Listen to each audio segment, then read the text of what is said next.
Namanya Aditya.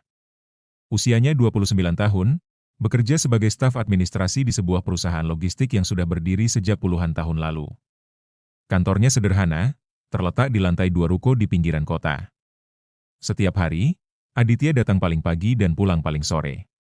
Tapi tak pernah sekalipun ia duduk di ruang meeting utama, apalagi di podium presentasi. Ia hanya duduk di kursi paling belakang. Kerjanya memeriksa dokumen pengiriman, membalas email, mengecek spreadsheet, kadang membantu teknisi membuat jadwal pengantaran. Tidak pernah tampil di papan pengumuman karyawan terbaik. Tidak punya gelar manajer.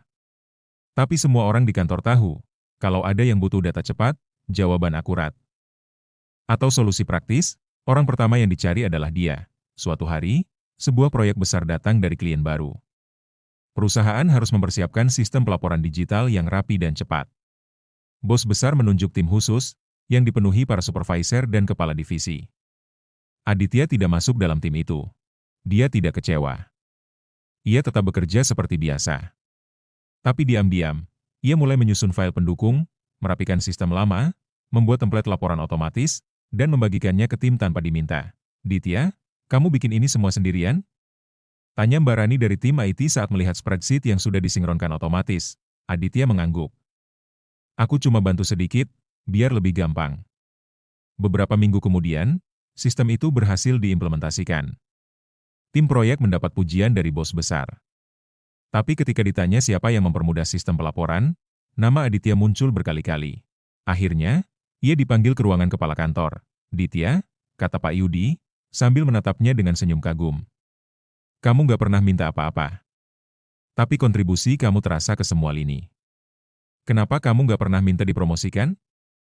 Aditya menatap meja kayu itu sebentar, lalu berkata pelan, Pak, saya percaya, karir itu bukan tentang duduk di kursi paling depan, tapi tentang siapa yang bisa bikin perahu ini jalan lebih lancar.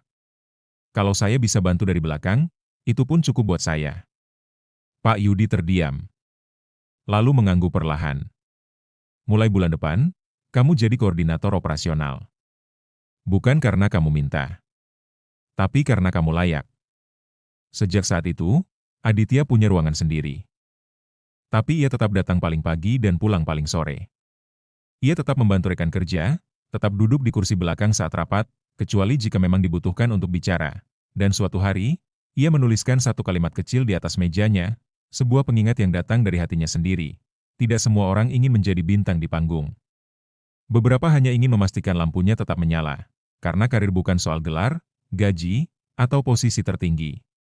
Tapi soal kontribusi, dampak, dan jejak yang kita tinggalkan, meski langkah kita sunyi.